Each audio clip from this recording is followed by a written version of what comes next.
अस्सलाम वालेकुम, मैं हूं मरियम नवाज और आज तारीख है 21 नवंबर 2024। सुप्रीम कोर्ट ऑफ पाकिस्तान के अंदर कायम आईनी बेंच अहम तरीन मुकदमात की हर दिन समाअत कर रहा है और हर दिन एक नई जुरिस्प्रूडेंस यानी एक नई अदालती नज़ीर कायम कर रहा है। आईनी बेंच के सामने आज अहम तरीन मुकदमात थे। उनमें से एक अहम तरीन मुकदमा हमजा शहबाज को बतौर वज़ीर आला ओहदे से हटाए जाने यानी वोट्स के जरिए जो तहरीक अदम एतमाद आई थी उसमें 63 के फैसले पर इन्हिसार किया गया था। उसके बाद मुख्तसर अरसे के लिए वज़ीर आला पंजाब परवेज़ इलाही बने थे। उस मामले को आज जो आईनी बेंच है उसके सामने टेकअप किया गया। आईनी बेंच ये समझता है कि जो मामला अब 2 साल के बाद गैर मौसर हो चुका, उससे मुतालिक भी फैसला आईनी बेंच ने करना है। गैर मौसर होने की बुनियाद पर इस दरख्वास्त को निपटाना नहीं है। और आईनी बेंच ही के सामने एक और मुकदमा जो कि ऑडियो लीक्स इंक्वायरी कमीशन का था वो भी आया। ऑडियो लीक्स इंक्वायरी कमीशन जो कि इसी हुकूमत ने, जब ये पीडीएम हुकूमत थी तो इन्होंने आम इंतखाबात से पहले अपनी हुकूमत में एक इंक्वायरी कमीशन बनाया था। इस इंक्वायरी कमीशन की सरबराही सौंपी थी उस वक्त के जज जस्टिस काजी फैजीसा को और उनके साथ 2 और जज साहिबान शामिल थे। आज ये भी मुकदमा कमीशन के आईनी बेंच के सामने आया। उसके अलावा केपी में स्कूलों के हालतजार का मुकदमा और दीगर अहम आईनी नोयत के मुकदमात आईनी बेंच के सामने आए। आईनी बेंच में बैठे जजेस का जो तरीक़ेकार है या उनकी जो बातचीत है, उनकी बॉडी लैंग्वेज है, उसकी तरफ जाने से पहले तमाम तर जो मुकदमात हैं उनको बारी बारी आपके सामने एक्सप्लेन करूंगी और फिर ये भी बात करेंगे हम कि आईनी बेंच का दायरा इख्तियार अब क्या बनता है। क्या आईनी बेंच हर तरह के मामले में अपनी मर्जी से किसी भी चीज़ को मौसर गैर मौसर किसी चीज़ को किसी ऐसे वाक़े को जो 2-3 साल पहले हो चुका जिसका अब कोई लेना देना नहीं, हुकूमतें बदल चुकी, उसको दोबारा से टेकअप करके एक लाइव इशू करार दे सकता है या नहीं? आईनी बेंच की हदूदो कयूद हैं क्या, इससे मुतालिक भी हम इसी व्लॉग में बात करेंगे। तो सुप्रीम कोर्ट के आईनी बेंच के सामने आज ऑडियो लीक्स इंक्वायरी कमीशन, जो कि आपको याद होगा कि पीटीएम के दौर ही में पाकिस्तान तहरीक इंसाफ जब हुकूमत से गई तो पीटीआई की पे दर पे ऑडियो लीक सामने आने लगी। बुशरा बीबी की ऑडियो लीक हो, चाहे वो इमरान खान की ऑडियो लीक्स हो, चाहे वो जो पाकिस्तान तहरीक इंसाफ से जुड़े मुख्तलिफ वकला हों या फिर सहाफ़ी हों, उनके मुकदमात से जुड़ी बातें हों, वो सब कुछ ऑडियो लीक्स की सूरत आया। और उस वक्त जब पाकिस्तान तहरीक इंसाफ ने ऑडियो लीक्स को ब्रीच ऑफ प्राइवेसी यानी किसी भी शख्स की जो निजी ज़िंदगी है उसमें मुदाखलत करार देकर दरख्वास्तें सुप्रीम कोर्ट में और मुख्तलिफ फोरम्स पर दायर की, तो उस वक्त की हुकूमत थी पीटीएम हुकूमत, उसने जो एक ऑडियो लीक्स इंक्वायरी कमीशन था वो बना दिया और उसकी सरबराही सौंपी जो कमीशन ऑफ इंक्वायरी एक्ट है उसके तहत जो उस वक्त के जज थे काजी फैजीसा, उनको उनके साथ शामिल किया कमीशन में। Chief justice Islamabad high court justice Aamir Farooq को और दूसरी जानिब chief justice Balochistan high court justice Naeem Akhtar Afghan को। जस्टिस नईम अख्तर अफगान तो अब यहाँ आ चुके, जो काजी फैजीसा है वो रिटायर हो चुके। चीफ जस्टिस आमिर फारूक अभी मौजूद हैं, लेकिन जैसे ही ये इंक्वायरी कमीशन बना, इस इंक्वायरी कमीशन के बनते ही फौरी तौर पर एक बेंच बना। सुप्रीम कोर्ट में एक दरख्वास्त थी, उस दरख्वास्त के तहत जस्टिस बंदयाल ने उस बेंच की सरबराही की। जस्टिस आयशा मलिक भी उस बेंच में शामिल थी, जो कि अब आईनी बेंच का भी हिस्सा है। और जाहिर है कि वही मुकदमा आज भी टेकअप हुआ जिस बेंच ने स्टे दिया था ऑडियो लीक्स इंक्वायरी कमीशन पे।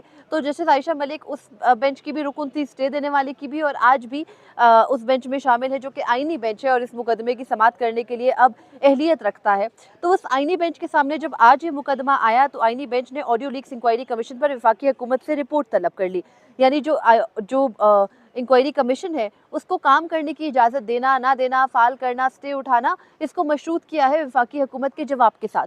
आज जब जस्टिस अमीनुद्दीन खान जो कि सरबराही कर रहे हैं इस आईनी बेंच की, उन्होंने ये सवाल किया कि क्या ऑडियो लीक कमीशन कोई लाइव इशू है, यानी इस वक्त भी ऑडियो लीक का मामला चल रहा है या नहीं, क्योंकि कमीशन के चेयरमैन अब रिटायर हो चुके हैं। तो उस पर जस्टिस अमीनुद्दीन खान ने यह भी कहा कि कमीशन के एक और रुकन सुप्रीम कोर्ट के जज बन गए, यानी जस्टिस नईम अख्तर अफगान तो सुप्रीम कोर्ट आ गए। तो अटॉर्नी जनरल मंसूर उस्मान अवान ने कहा कि उन्हें हिदायत लेने के लिए मोहलत दी जाए, उन्हें मालूम करने दिया जाए कि क्या हुकूमत ऑडियो लीक्स के मामले को चलाना चाहती है, नया कमीशन बनाना चाहती है या नहीं बनाना चाहती।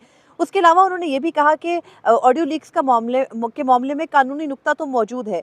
जस्टिस अमीनुद्दीन खान ने कहा कि अगर नया कमीशन बनता है तो ये मुकदमा तो गैर मौसर हो जाएगा, क्योंकि ये पिछले कमीशन के खिलाफ था। उस वक्त ये कहा गया था कि काजी फैजीसा ऑलरेडी पीटीआई के खिलाफ हैं, उनको नहीं दरख्वास्त सुननी चाहिए, इस मामले पर स्टे कर दिया गया था। और फिर आज जस्टिस मोहम्मद अली मजहर ने यह कहा कि कमीशन की तश्कील का जो काबीना का फैसला है वो आज भी मौजूद है। जस्टिस जमाल मंदोखेल ने अहम सवालात उठाए। उन्होंने कहा कि अगर जो हुकूमत है वो कमीशन के लिए जजेस की नामजदगियाँ करेगी तो क्या वो चीफ जस्टिस ऑफ पाकिस्तान से मुशावरत करेगी, क्योंकि आप चीफ जस्टिस के जो जजेस हैं वो ले रहे हैं। तो उस पर जो अटॉर्नी जनरल है उन्होंने कहा कि इसकी ज़रूरत तो मुशावरत की नहीं पड़ती है हुकूमत को। तो उस पर जस्टिस जमाल मंदोखेल ने कहा कि अदालत का जो इख्तियार है उसको अंडरमाइन ना करें। अदालत बिल्कुल बाइख्तियार है और आप अदालत के जब इस किस्म की कोई कमीशन बनाएंगे तो आपको मुशावरत करनी चाहिए। इन तमाम तर सवालों पर अटॉर्नी जनरल ने वक्त मांगा, मोहलत मांगी और उनको 1 हफ्ते की आइंदा हफ्ते तक के लिए मोहलत दी गई है कि आप वफाकी हुकूमत से मालूम करके दे दीजिए कि क्या अभी भी वो ऑडियो लीक्स के मामले पर कोई कमीशन बनाना चाहते हैं या नहीं बनाना चाहते। इसी तरह ये मुकदमा जो है वो मुलतवी हुआ। उसके अलावा जो दूसरा मुकदमा जिसको मैं एक अहम तरीन मुकदमा कह रही थी वो था जो हमजा शहबाज को वज़ीर आला से हटाने का मामला था। आपको याद होगा कि साल 2022 की जुलाई में ये हुआ था कि एक 63 का फैसला आ चुका था, इमरान हुकूमत घर जा चुकी थी और उसके बाद जब इमरान हुकूमत घर चली गई 63 का फैसला आ गया। 63 का फैसला आने के बाद जो एक अहम तरीन डेवलपमेंट हुई वो ये थी कि दोस्त मज़ारी रूलिंग जो कि पाकिस्तान तहरीक-ए-इंसाफ की और मुस्लिम लीग नून के बीच का तनाज़ा था, तहरीक-ए-अदम-ए-एतमाद हमजा शहबाज के खिलाफ पेश होती है पंजाब हुकूमत के अंदर, पंजाब असम्बली के अंदर, और वहाँ से मामला आ जाता है दोस्त मज़ारी जो डिप्टी स्पीकर पंजाब थे उनकी रूलिंग के खिलाफ आ जाता है केस सुप्रीम कोर्ट में। और सुप्रीम कोर्ट आर्टिकल 63A की वो तशरीह जो उन्होंने खुद की थी उस पर इन्हिसार करते हुए ये करार देती है कि वोट काउंट नहीं होंगे और फिर हमजा शहबाज घर चले जाते हैं और वज़ीर आला बन जाते हैं परवेज़ इलाही अगले साल तक, जनवरी तक, जब तक पंजाब असम्बली को डिसॉल्व नहीं किया गया।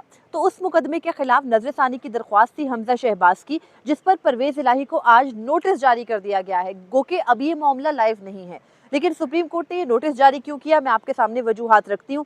आज आईनी बेंच ने एडिशनल अटॉर्नी जनरल और दीगर फ्रीकैन को भी नोटिस किया है और असेंबली में वोट के लिए जो जस्टिस मंदोखेल है उन्होंने कहा कि असेंबली में वोट के लिए हिदायत अरकान को कौन देगा, पार्टी हेड देगा या पार्टी हेड है या फिर पार्लिमानी लीडर है। क्योंकि आपको याद होगा कि अब से कुछ अर्सा पहले सुप्रीम कोर्ट में जो 26वीं आईनी तरमीम है उससे बिल्कुल पहले जो 63A का केस है उसको मुकर्रर किया गया और उसमें 63A को उसकी असली हालत में बहाल किया गया। उसके बाद हमने देखा कि किस तरह से जो 26वीं आईनी तरमीम थी उसके लिए फ्लोर क्रॉसिंग बाकायदा की गई, किस तरीके से लोगों को उठाया गया और जो 63A की तशरीह का मामला था, सुप्रीम कोर्ट की जजमेंट थी, उसकी बुनियाद पर जिस तरह से बज़ोरे बाजू बज़ोरे जबर ये की गई जो पूरी की पूरी तरमीम थी उसकी जो मिसाल है वो हमें नहीं मिलती। तो आज वो मुकदमा दोबारा एक सूरत में सुप्रीम कोर्ट में आया तो जो साबिक चीफ जस्टिस की बाकियात हैं वो 63A के मामले को अब दोबारा से अपहेल्ड करना चाहती हैं। आज जो आईनी बेंच के सामने ये केस था इसके अंदर जो 63A का फैसला है उसके हवाले से ये कहा जस्टिस मोहम्मद अली मजहर ने कि क्योंकि वो अब ख़त्म हो चुका है नज़रसानी के अंदर तो फिर हमें इस मामले को डिफरेंटली ट्रीट करना है। जस्टिस मोहम्मद अली मजहर ने कहा कि 63A के फैसले पर इन्हिसार करके 3 रुकनी बेंच ने यानी जस्टिस बंदयाल, जस्टिस एजाज और जस्टिस मुनीब अख्तर के बेंच ने 63A के उस फैसले को जो अब ख़त्म हो चुका है हमजा शहबाज को डाले गए 10 वोट निकालने का फैसला दिया। उसके बाद हमजा शहबाज के वकील जो कि अदालत में मौजूद थे उन्होंने कहा कि उनका नुक्ता यह है कि पार्लिमानी लीडर और पार्टी सरबराह एक ही होता है। चौधरी शुजात हुसैन ने पार्टी अरकान को हमजा शहबाज को वोट डालने की हिदायत की थी, उन वोटों को काउंट ना करके ये कहकर कि क्योंकि चौधरी शुजात हुसैन जो कि पार्टी हेड है उनका इख्तियार नहीं है, हमजा शहबाज के वोटों को काउंट नहीं किया गया और इस तरह वो हार गए थे। उसके बाद जो जस्टिस जमाल मंदोखेल हैं उन्होंने ये कहा कि आर्टिकल 63A में वोट की हिदायत के लिए पार्लिमानी हेड का नाम दिया गया है।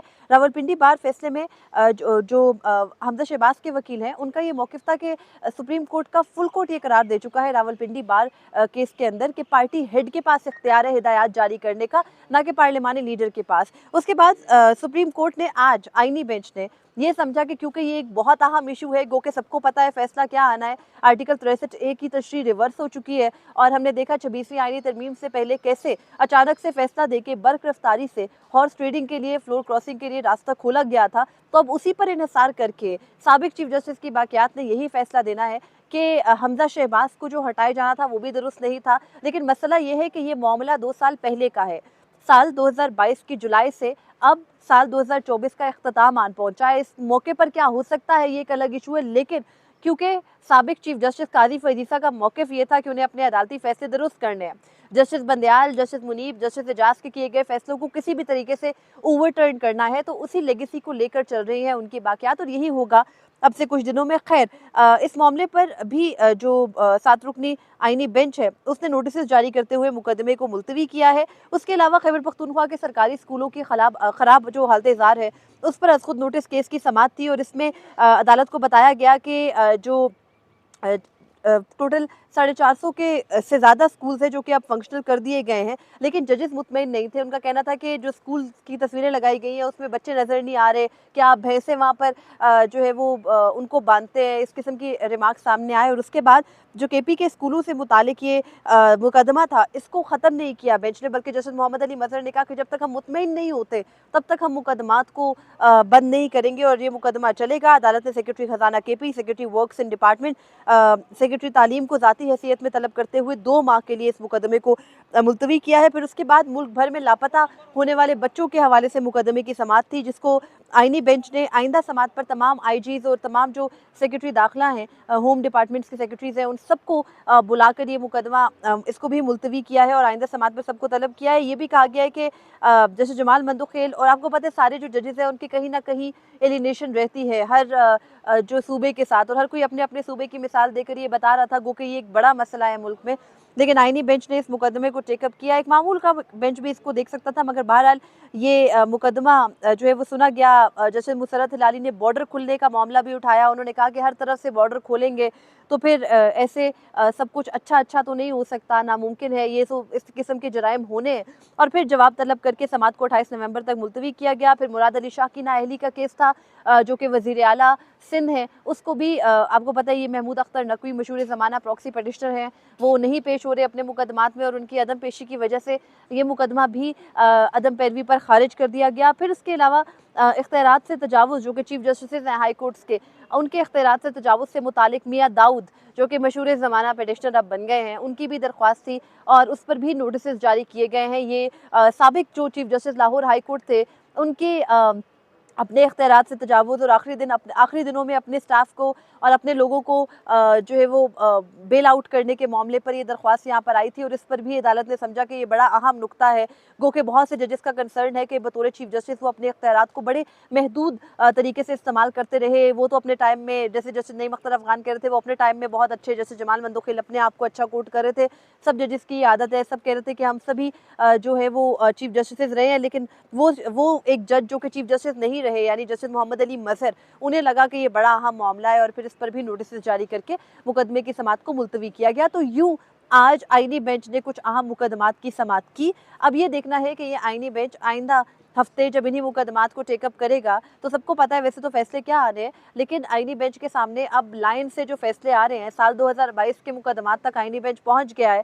तो मुमकिना तौर पर साल 2023 का ऑडियो लीक्स का केस भी उन्होंने उठाया, तो अब साल 2024 भी आता ही होगा उनके सामने। उसमें वो फौजी अदालतों का मुकदमा भी उनको सुनना होगा, क्योंकि गुज़िश्ता रोज़ एक एलामिया आया था, उसमें उन्होंने उसी जुडिशल कमीशन को, जिस जुडिशल कमीशन के पास इख्तियार है अब बेंचेस बनाने का, और जिस पूरे मकसद के लिए ये आईनी बेंचेस का मामला लाया भी गया, वो अब फौजी अदालतों का बेंच बनाएंगे, नया 7 रुकनी बेंच। और उसके बाद दीगर मुकदमात जो कि साल 2023 और साल 2024 के हैं, उनकी तरफ अब ये आ रहे हैं। तो मुझे लगता है कि आईनी बेंचेस अगर फौजी अदालतों के आईसीए तक आ गए हैं, तो उसके बाद इंतखाबात में धांधली के मुकदमात भी होंगे, लेकिन सब कुछ मल्टीप्लाई बाय ज़ीरो ही होगा, क्योंकि आईनी बेंच जो जिसको बना ही हुकूमत रही है, जिसको लाया ही इस मकसद के लिए गया है कि तमाम तर इक़दामात के ऊपर पर्दा डाला जा सके, वो किसी भी सूरत मुआवनत से पीछे नहीं हट रहा। और हम देख रहे हैं कि हुकूमत के लिए आज भी सारी सिचुएशन अच्छी ही है।